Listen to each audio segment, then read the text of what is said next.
चलिए शुरुआत करेंगे न्यूज ब्लास्ट खबरों की। सांसद मेनका गांधी की बढ़ सकती है परेशानी। दरअसल इस्कॉन के खिलाफ दिए गए बयान को लेकर मुश्किल में है मेनका गांधी।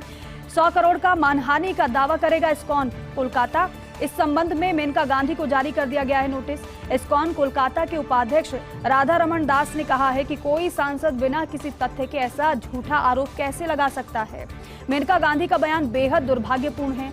इससे दुनिया भर में फैले हमारे अनुयायियों को दुख पहुंचा है और इसलिए यहां पर कार्रवाई की बात कही जा रही। नोटिस हालांकि दिया गया है। 100 करोड़ का मानहानि का दावा करेगा इस्कॉन कोलकाता, ये कहा गया है। और ये भी कहा है कि इस संबंध में मेनका गांधी को नोटिस जारी कर दिया गया है। इस्कॉन कोलकाता के उपाध्यक्ष राधा रमन दास ने कहा है कि कोई भी सांसद इसी तरीके से बिना किसी तथ्य के ऐसा झूठा आरोप कैसे लगा सकता है।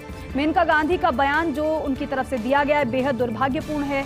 इससे दुनिया भर में फैले हमारे अनुयायियों को काफी दुख पहुंचा है और यही वजह है कि मानहानि के मुकदमे की बात कही गई है। चलिए बात अब शेयर बाजार की कर लेते हैं। शेयर बाजार में हरियाली लौटी है। हफ्ते के आखिरी कारोबारी दिन सेंसेक्स और निफ्टी मजबूत हुआ है। सेंसेक्स 320.09 अंक चढ़कर 65,828.41 पर बंद हुआ है, तो जबकि निफ्टी की बात करें तो 114.75 अंक मजबूत होकर 19,638.30 के स्तर पर निफ्टी बंद हुआ है।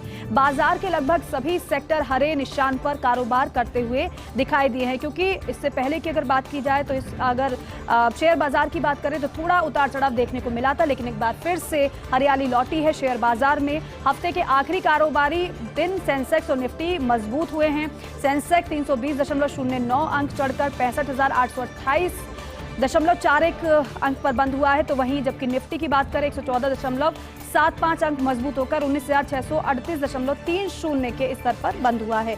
बाजार के लगभग सभी सेक्टर हरे निशान पर कारोबार करते हुए दिखे। खबरों में आगे बढ़ेंगे। पीओके पर केंद्रीय मंत्री वीके सिंह का बड़ा दावा। खुद ब खुद भारत में शामिल हो जाएगा पीओके। पाकिस्तान में जिस तरह से चीजें चल रही हैं उससे पाकिस्तान में विभिन्न ताकतें अपने ही लोगों के खिलाफ खड़ी हो गई हैं। महंगाई, बिजली की बढ़ी हुई दरें, खाद्य संकट से जूझ रही है पाकिस्तान की पीओके की जनता। हाल ही में पीओके की जनता ने पाकिस्तान के खिलाफ किया था विरोध प्रदर्शन। हालांकि ये कोई पहली बार नहीं है जब वीके सिंह की तरफ से इस तरीके से बयान दिया गया हो या दावा किया गया हो। एक बार फिर से उनकी तरफ से ये बड़ा दावा किया गया है। खुद ब खुद भारत में शामिल हो जाएगा पीओके, ये उनकी तरफ से कहा गया। साथ ही कहा कि पाकिस्तान में जिस तरह से चीजें चल रही हैं उससे पाकिस्तान में विभिन्न ताकतें अपने ही लोगों के खिलाफ खड़ी हो गई हैं। महंगाई, बिजली की बढ़ी हुई दरें, खाद्य संकट से जूझ रही है पीओके की जनता। हाल ही में पीओके की जनता ने पाकिस्तान के खिलाफ विरोध प्रदर्शन किया था। भाजपा सांसद रमेश बिदूड़ी के बयान का ये पूरा मामला है। बसपा सांसद दानिश अली ने पीएम मोदी को पत्र लिखा है। भाजपा सांसद बिदूड़ी को उचित सजा देने की मांग दानिश अली ने की है। खुद की सुरक्षा बढ़ाने की भी मांग उनकी तरफ से रखी गई है। पत्र के जरिए संसद के विशेष सत्र के दौरान लोकसभा में बिदूड़ी ने टिप्पणी की थी उन पर। उसके बाद शुरू हो गया था विवाद। हालांकि विवाद जरूर बढ़ा और बिदूड़ी को नोटिस भी पार्टी की तरफ से दे दिया गया। कारण बताओ नोटिस जारी किया गया कि ये बयान किस मंशा के साथ दिया गया। आखिर ऐसी कौन सी नौबत आन पड़ी कि आपने ये बयान दे दिया, लेकिन बावजूद इसके टोंक का प्रभारी भी बना दिया गया है भारतीय जनता पार्टी की तरफ से बिदूड़ी को। लेकिन दूसरी तरफ अगर दानिश अली की बात करते हैं तो दानिश अली ने इस बयान के बाद काफी दुख जताया था और कहा था कि मैं रात भर सो नहीं पाया, ये बयान मेरे दिमाग में ही चलता रहा। लेकिन अब क्योंकि बसपा सांसद की तरफ से प्रधानमंत्री को पत्र लिख दिया गया है और भाजपा सांसद बिदूड़ी को उचित सजा देने की मांग उन्होंने की है। न केवल उचित सजा देने की मांग की है बल्कि खुद की सुरक्षा बढ़ाने की भी मांग दानिश अली की तरफ से की गई है। आपको याद होगा कि संसद के विशेष सत्र के दौरान लोकसभा में बिदूड़ी ने टिप्पणी की थी जिसकी चारों तरफ चर्चा भी थी, निंदा भी हर किसी ने की थी। उसके बाद ही से शुरू हो गया था इस पूरे मामले पर विवाद। सेंसर बोर्ड पर भ्रष्टाचार के गंभीर आरोप लगे हैं। साउथ सिनेमा के एक्टर और प्रोड्यूसर विशाल कृष्ण रेड्डी ने आरोप लगाया है सेंसर बोर्ड पर। दरअसल विशाल ने अपने आधिकारिक एक्स हैंडल पर पोस्ट किया है।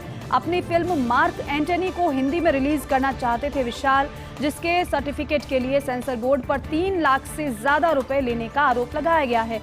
महाराष्ट्र के सीएम और प्रधानमंत्री मोदी से भी इस पर एक्शन लेने की गुजारिश विशाल की तरफ से की गई है। सूचना व प्रसारण मंत्रालय ने जांच के आदेश भी इस पर दे दिए हैं। हालांकि सेंसर बोर्ड पर ये जो भ्रष्टाचार के आरोप है बेहद गंभीर है। साउथ सिनेमा के एक्टर और प्रोड्यूसर विशाल कृष्ण रेड्डी ने ये गंभीर आरोप लगाए हैं। सेंसर बोर्ड पर विशाल ने आधिकारिक अपने एक्स हैंडल पर पोस्ट किया है और उसमें ये तमाम बातें बताई हैं कि अपनी फिल्म मार्क एंटनी को हिंदी में रिलीज करना विशाल चाहते थे और इसके लिए क्योंकि सर्टिफिकेट की जरूरत होती है सेंसर बोर्ड की, क्योंकि सेंसर बोर्ड जब तक सर्टिफिकेट नहीं देगा तब तक कोई भी फिल्म रिलीज नहीं हो सकती है। इसके सर्टिफिकेट के लिए सेंसर बोर्ड पर 3 लाख से ज्यादा रुपए लेने का आरोप विशाल ने लगाया है और महाराष्ट्र सीएम और प्रधानमंत्री मोदी से इस पूरे मामले में एक्शन लेने की गुजारिश भी विशाल की तरफ से की गई है। सूचना व प्रसारण मंत्रालय ने इसके लिए जांच के आदेश भी दे दिए हैं। लॉ कमीशन ने पॉक्सो कानून पर मंत्रालय को सौंपी है रिपोर्ट। पॉक्सो कानून लड़की को मर्जी से शादी करने से रोकने में अभिभावकों का हथियार है। सहमति से संबंध बनाने की उम्र 18 वर्ष ही रखने की रिपोर्ट में सिफारिश की गई है। कानून के दुरुपयोग से जुड़े मामलों को देखते हुए कुछ सेफगार्ड लगाए गए हैं। ढील देने के बजाय बेजा इस्तेमाल रोकने की रिपोर्ट में सिफारिश की गई है। मामले के आधार पर अदालतों को उनके विवेकाधिकार से निर्णय लेने के अधिकार बढ़ाने की सिफारिश की गई रिपोर्ट में और साथ ही साथ सहमति संबंध को 3 पैमाने पर परखने की सिफारिश की गई है। सहमति भय या प्रलोभन आधारित नहीं होना, ड्रग का इस्तेमाल, इसके अलावा सहमति किसी प्रकार से देह व्यापार के लिए तो नहीं थी, इस आधार पर परखने की सिफारिश की गई। तो कुल मिलाकर जो रिपोर्ट है वो रिपोर्ट तैयार हो चुकी है और रिपोर्ट को सौंप भी दिया गया है। लॉ कमीशन ने पॉक्सो कानून पर मंत्रालय को रिपोर्ट सौंप दी है। पॉक्सो कानून लड़की को मर्जी से शादी करने से रोकने में अभिभावकों का हथियार है। हालांकि सहमति से संबंध बनाने की उम्र 18 वर्ष ही रखने की रिपोर्ट में सिफारिश की गई और इसके अलावा कानून के दुरुपयोग से जुड़े मामलों को देखते हुए कुछ सेफगार्ड इसमें लगाए गए हैं, जैसे कि ढील देने के बजाय बेजा इस्तेमाल रोकने की रिपोर्ट में सिफारिश की गई है। मामले के आधार पर अदालतों को उनके विवेकाधिकार से निर्णय लेने के अधिकार बढ़ाने की सिफारिश है। साथ ही साथ सहमति संबंध को 3 पैमाने पर परखने की सिफारिश की गई है। सहमति या भय या प्रलोभन आधारित नहीं होना, ड्रग का इस्तेमाल, सहमति किसी प्रकार से देह व्यापार के लिए तो नहीं है, इस आधार पर परखने की सिफारिश की गई है रिपोर्ट में। बात अब मानसून की कर लेते हैं। प्रदेश में मानसून हो रहा है विदा। 1 या 2 दिन में प्रदेश से विदा होगा मानसून। कल से प्रदेश में मौसम शुष्क रहेगा। उदयपुर संभाग के कुछ इलाकों में आज बारिश होगी।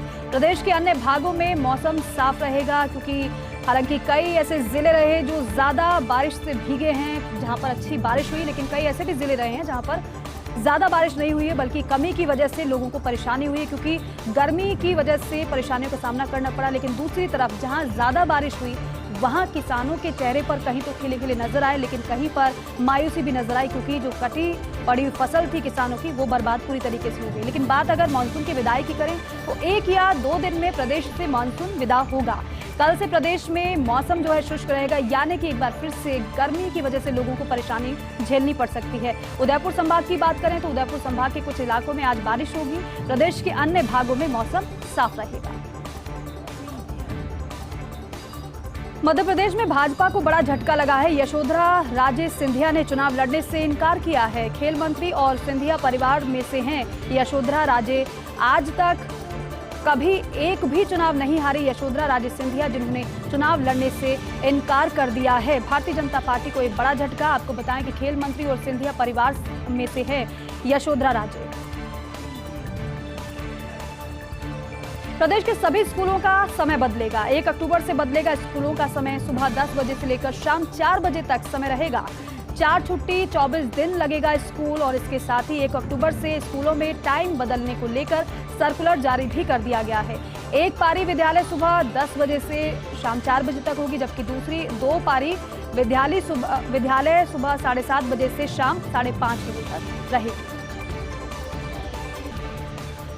कर्नाटक में जेडीएस के रचनात्मक विरोध की तैयारी में कांग्रेस है। कांग्रेस की अपील है कि पार्टी के नाम में से सेकुलर शब्द हटना चाहिए। जनता दल सेकुलर एनडीए से जुड़ने के बाद अब नहीं रही सेकुलर। एक सोशल मीडिया पोस्ट में कांग्रेस ने जेडीएस को सुझाव ये दिया है। कहा है कि पार्टी का नाम होना चाहिए जद या कद, यानी कमल दल। केडी कहने में भी कोई हर्ज नहीं है। कन्नड़ में इसका मतलब है विलेन।